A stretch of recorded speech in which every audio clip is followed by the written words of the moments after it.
Good evening, I'm Doug Fabrizio for KUED. If there's any kind of theme that ties together all of these stories we've just heard, it's the importance of bringing to the surface the usually hidden aspects of mental illness. But undoing a social stigma is going to require an honest conversation with more than just a confused kid and his parents or doctor. Teachers and coaches and neighbors are going to have to get involved, along with political and religious leaders. For the next hour, we're going to continue this conversation about the challenges of mental illness and the tragic reality of teen suicide. We'll explore the elements of stigma, talk about those groups particularly vulnerable, and we'll offer resources to friends and family members, how you identify the signs, and where you turn for help. Throughout this evening, you can call for a free resource packet at 585-LINK. That's 585-5465. This free package includes a copy of tonight's program, along with valuable information from mental health professionals about suicide prevention. We'll be showing this number throughout the evening. You can also visit kued.org to receive these free resources. Too often, it's the accounts of tragedy that draw our attention to this issue, but perhaps just as instructive are the stories of success. Joining us first this evening is Jake Short. He's one of the 5 teens whose video work you've just seen. Since completing the piece, he continues to work at NAMI. He's active in mental health issues. To get a parent's perspective, we have with us Jake's mother, Vicki Short. Also here is Shenandoah Drake. Shenandoah is currently a student at the University of Utah, and along with Jake, she's part of First Lady Mary Kay Huntsman's program, The Power in You. Seated beside Shenandoah is her father, Sam Drake. The Drake family took an interesting journey to find their present success, and we're glad they're here. Glad you're all here. Welcome. Thanks for being with us. Thank you. I want to start, Sam and Vicki, with you. And I wonder if there was a particular moment when you really knew that your kids were in trouble. There was for us.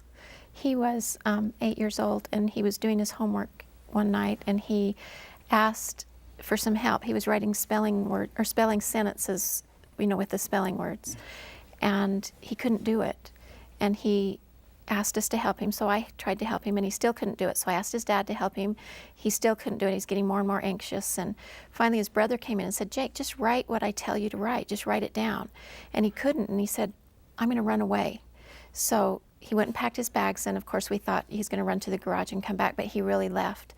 And it was winter, it was freezing cold, and he really left. And so we got in the car and drove around, both of us, looking for him, and he was gone for about an hour. And of course everybody's crying and upset, and when he came back, I came into the house and went in his room and said, "Jake, what would make you feel better?" And he said, "Just to be dead." So we knew then that we had a really big problem. I mean, that made you pay attention, that you didn't think that was just something a kid was saying. You knew that there was something to this. Mm-hmm. Because he had been a little different always, and really shy, really quiet, withdrawn, and school was a struggle for him, life was a struggle for him. But this finally was what said, we really have a problem here. And I called his pediatrician the next morning and said, I think we really have a huge problem, and we got him right in for testing. Sam, what about you? Did you have a momentary epiphany? Well, not probably quite as clean and crisp as that one. It didn't happen until much later for Shenandoah, when she was, probably only less than 2 years ago. 16. Yeah, when she was 16. When she had some problems. She ran away several times, and it didn't seem to be any reason for it. I mean, it just didn't make any sense. She ran away, and first, we thought, well, as teenagers want to be independent, which seemed to be the case. She ran away. She ended up taking the car. She didn't come back, and so it got turned over to the sheriff's office. So she ended up in juvenile detention. And then after, things seemed to get better for quite a while, and then repeated itself. And because she at that point was on some court-ordered probation, she ended up back up in juvenile detention. She ended up in juvenile detention 3 times. And they actually, to their credit, they had her diagnosed, but at that time she didn't have the problem, so she was able to kind of fool the psychiatrist that they had. And then later, I don't know, things got really crazy one day, and I mean, she thought we were trying to kill her. That's what she said. She thought we were gonna kill her, some CIA plot, and we were gonna have her killed in a traffic accident or something like that. And I said, this is crazy. I mean, that's when I ended up having her taken. They ended up calling the sheriff's department, and they ended up sending over an ambulance, and we had her taken up to the University Neuropsych Institute, and they did a pretty quick diagnosis of what the problem was. And you kind of end up wondering why it took us so long to figure this out. But but then in talking with other people, maybe we caught it earlier than a lot of people did. So, Jake and Shenandoah, I wanted to ask you, when there were those moments that you thought about wanting to end your life or not caring whether you lived or not, what is it that you figured you were trying to accomplish? How were you thinking about all of that? Jake? I was just, it wasn't like that I wanted to end my life. I definitely had thoughts about it. Maybe I'd be happier, my family would be happier. I didn't have the clear perspective, a good thinking process about how it would actually affect my family. But what I kept thinking about it was my mom and how much she cared for me. And so it was more of a cry for help every time I did it.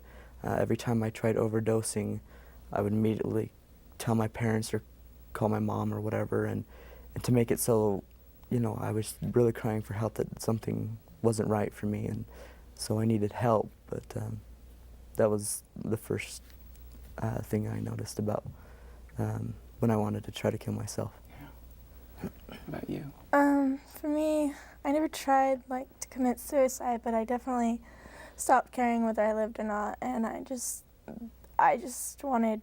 wanted to die, but I never wanted to do it myself. Like, if I died, then that would make me happier, because mine was just more ending the pain than anything. And I didn't think about how my family would feel or anything like that. I just was mostly, just trying to end, because my life was going to hell, and it seemed like I was already in hell, and so mostly it was just kind of ending the pain.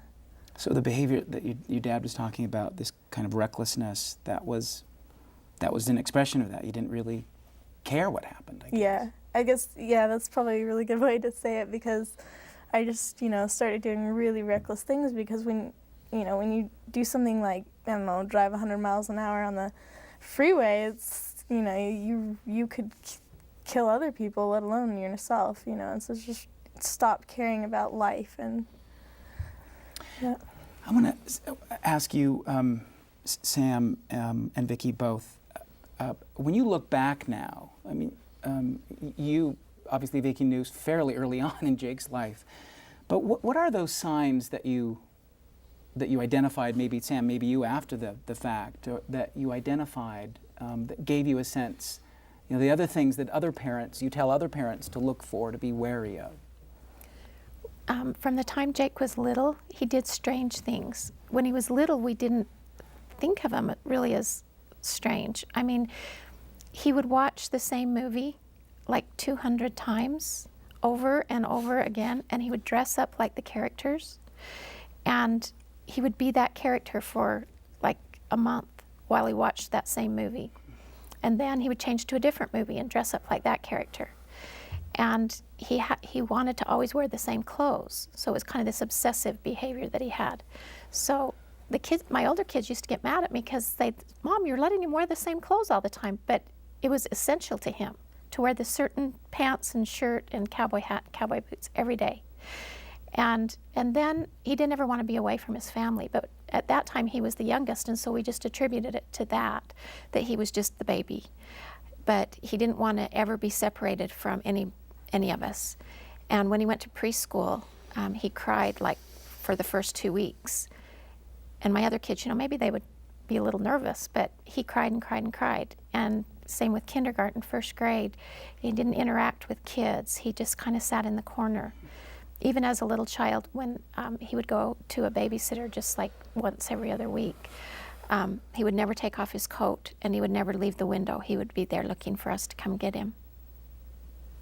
About you, Sam? You see any signs? I don't think we had quite as much early sign as that. I mean, Shenandoah, you know, I used to tell people we went through the terrible 2s, 3s, 4s, 5s, 6s, 7, but I mean, she was always kind of aggressive, and I knew school was going to be really hard. I mean, she was very, I also used to call her the bounce-o-matic kid because she was just always bouncing up and down and running around doing things, and I knew school was going to be really hard, and the first, you know, couple years of school were bad. I mean, I used to come home with, I remember one point went for months, you know, every day she'd get some kind of little report card on her behavior.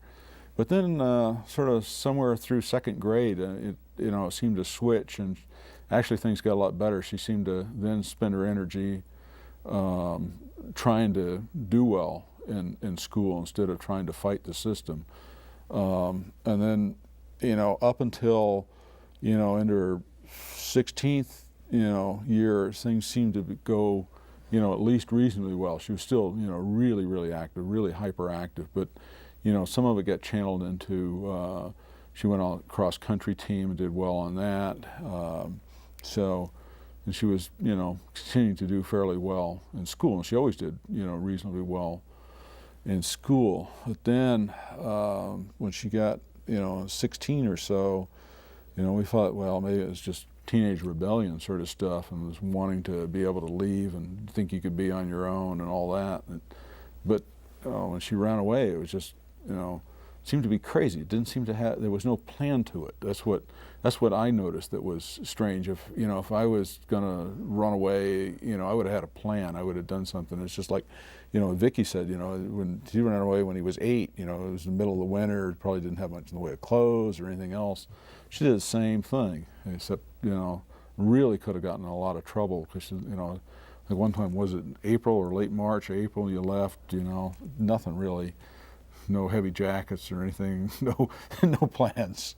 You know, it's interesting. It seems like that would be incredibly frustrating for parents, though, how you identify, and we'll talk about this as the program goes along, so-called normal sort of bursts of creative energy from young kids, or normal sort of acts of rebellion from normal kids, and when they really have a mental illness. That must be really frustrating, and it must be in some ways confusing for parents. Well, I felt, you know, I felt bad, you know, after, because I feel, well, you know, maybe we should have picked up on this sooner, but, you know, we didn't pick up on it until, you know, she'd like been in through juvenile detention 3 times, you know, and I don't fault. In fact, probably one of the things that they did were really good was they provided somebody from, I think it was Utah Youth Village, that came in and tried to provide counseling.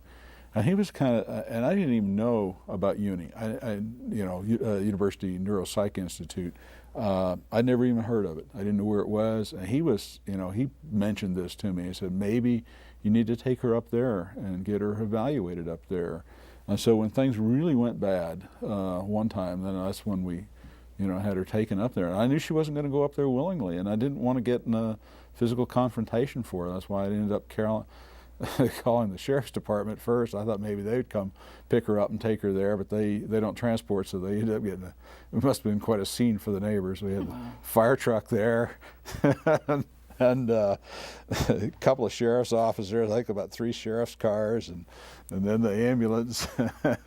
You can laugh about it now. Oh, I can laugh about it. Like I'm not, you know, I know what happened, so it's not, you know, it's not a, you know, point of, you know, embarrassment or anything. It's just, you know, it just happened, you know. Yeah. So. What about you? Is it frustrating, confusing? Oh, very. And we have 2 bipolar children, and Jake was the first to be diagnosed, and our daughter wasn't diagnosed until she was probably about 14. And the same as you, Sam, we just thought she was just a really rebellious, bad teenager. And she was a lot like Shenandoah, in trouble all the time and running and stealing and taking our cars and doing whatever. And she lived that really out there life. And so we didn't look at her and think she was bipolar, because she was so different than Jake's bipolar. So we just thought that she was a bad kid. So yeah, it's really, really frustrating.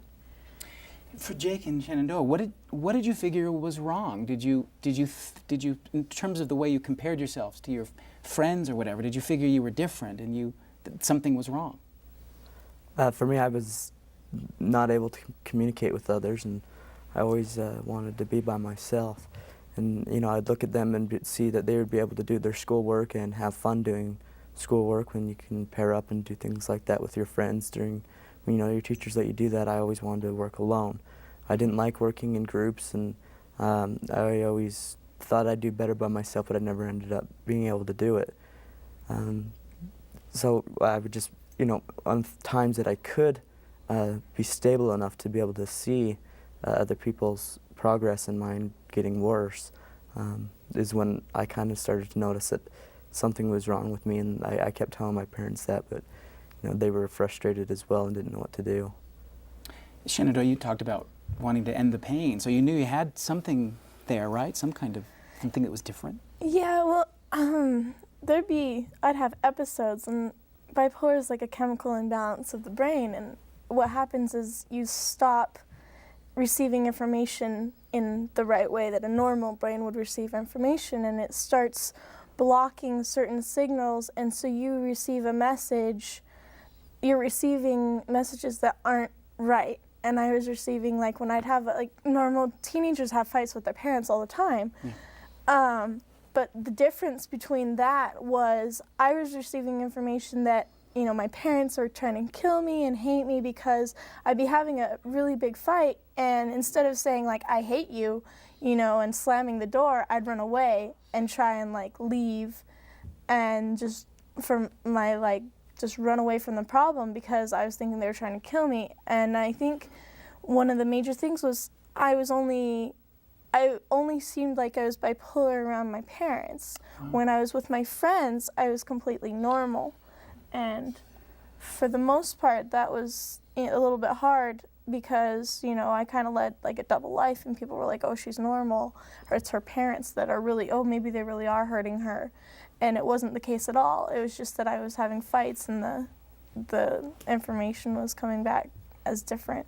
And so I want to ask you about the importance of talking about it and what that was like. And I wondered, Sam and Vicki, what did you do to get your kids to talk about it?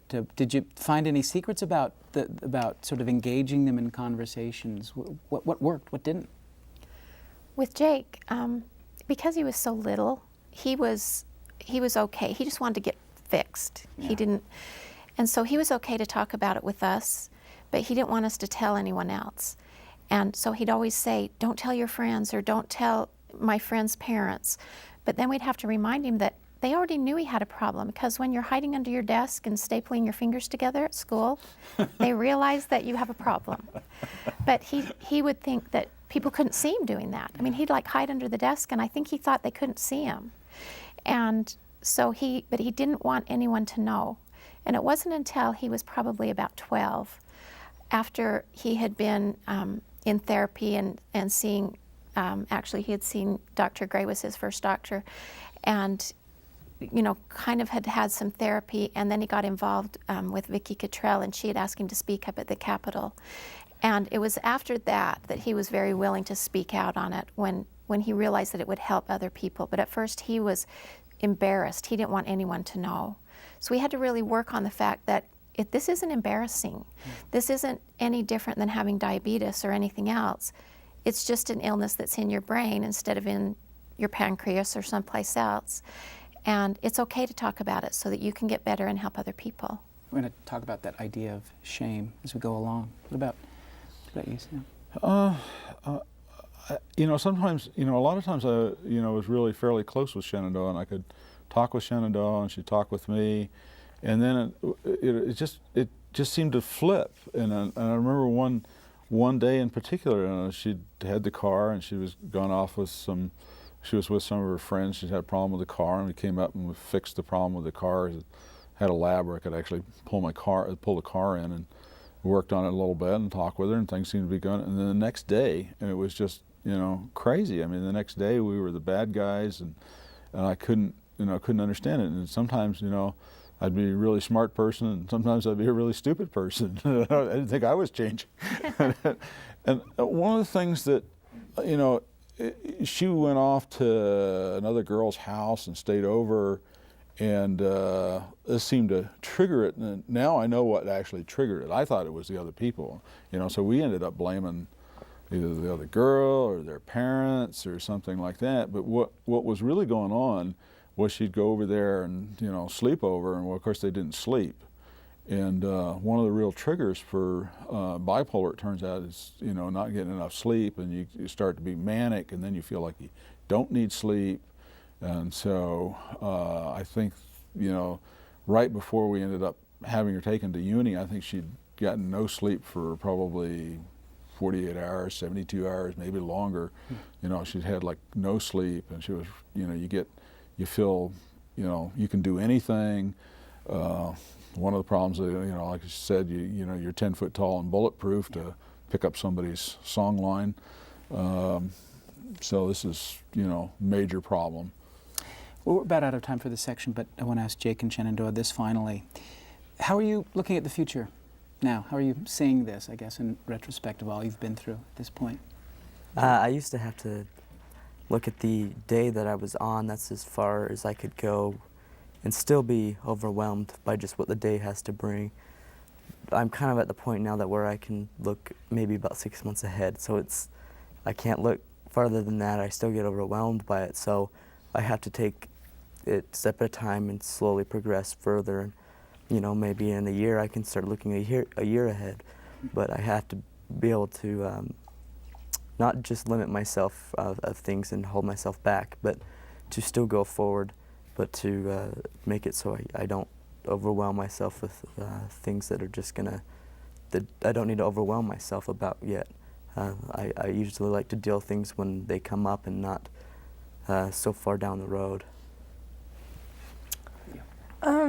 For me, it's like I've always wanted to be a veterinarian since I was a little girl, and so it's nice that some things haven't changed, because now I'm going to the university as a pre-vet student, and then I'm going to go to vet school and become a veterinarian. And mostly I'm just happy because when I went to uni, University Neuropsychiatric Institute, they did diagnose me, and they diagnosed me right away and correctly. And so that's when I got my life back, because they gave me medications, and now I take medications meds every day, and it just keeps my life on track, and so I can be myself, and I'm not that crazy girl running away anymore. I have my life together, I'm doing well in school, and so that's basically Good. Shenandoah, Jake, Vicki, Sam, thank you all for being with us. Thank you. As you can tell, getting young people to actually express their feelings of anguish or hopelessness is a crucial first step in preventing teen suicide. In fact, it's the core of an innovative program in the Provo School District. Early in the morning on a New Year's Eve, I got a call from a police officer, Sergeant Duval in Provo, that informed me that they had a body that they couldn't identify, and I was involved in that. And I remember walking away from that experience saying to myself that, we can't let our children die. There's something we have to do as a community, and so out of that came the Hope Task Force, individuals in the community that volunteer. We come together, and I really believe that, suicide cannot be an option for us as a community or as a society. Greg Hudnall is Director of Student Services for the Provo School District and the Executive Director and founder of the Hope Task Force. It's a suicide prevention and support program. Suicide is a taboo word. We don't want to talk about it. We whisper it, or we don't talk about it because we're afraid it's going to give children ideas to go out and complete or attempt. Where the reality is, the research shows that 90 to 95% of the students who have attempted and or threatened have previously thought about suicide. Now, they may not term it suicide, but they've thought about taking their own life, they've thought about hurting themselves, they've thought about not wanting to live anymore.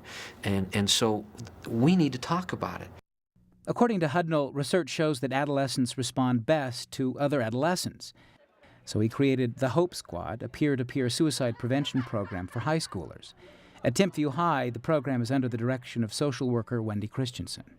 I think the Hope Squad has helped in the schools because, first of all, it's brought a huge awareness to our faculty, and then secondly, it's bringing a huge awareness to our students.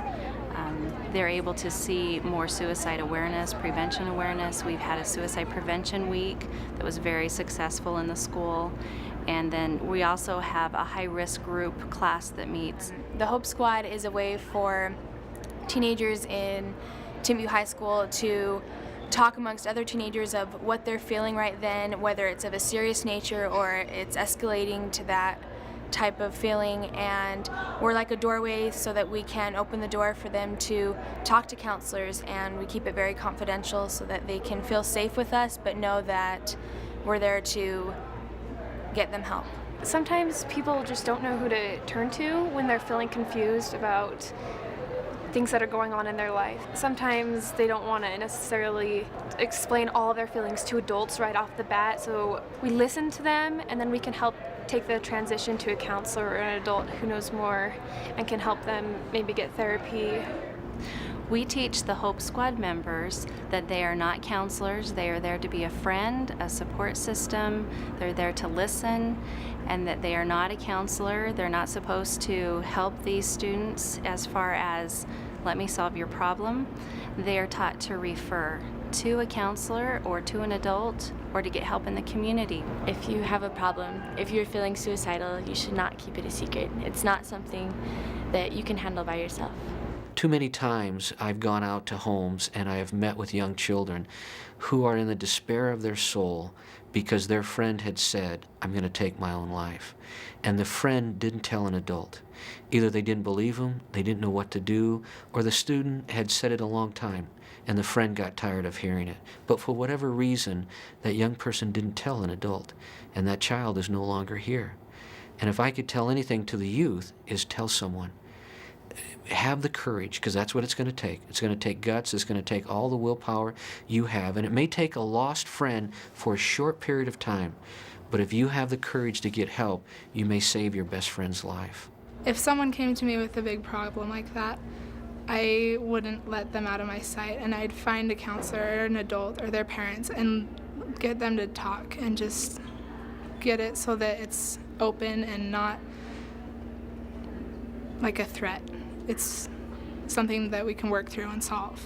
I had a friend of mine commit suicide when I was in middle school, and none of us really got the signs. It all took all of us by surprise.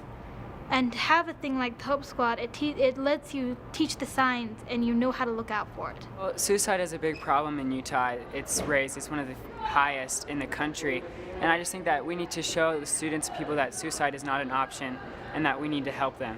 Children need to know that there's someone who cares about them and there's someone who's going to help them through that problem. We as adults, we have a tendency to tell our kids, just get over it. You know, because we've had those experiences. The reality for a child is that immediate problem, and they see no tomorrow. And the pain is either so hard that they have to deal with it or learn how to have the pain go away, and they don't know how to do that. And so somehow we have to create in our system that suicide cannot be an option. Joining us now is Greg Hudnall, the Executive Director and founder of the Hope Task Force in the Provo School District. And Greg, welcome. Thanks for being with us. I think I want to start with this idea. We had referred a bit earlier in the program, the idea that it's more than just a thing between a parent and a doctor and the child, that there are more people involved in this, that I think, as you've said, this is a community effort. Talk about the importance of that.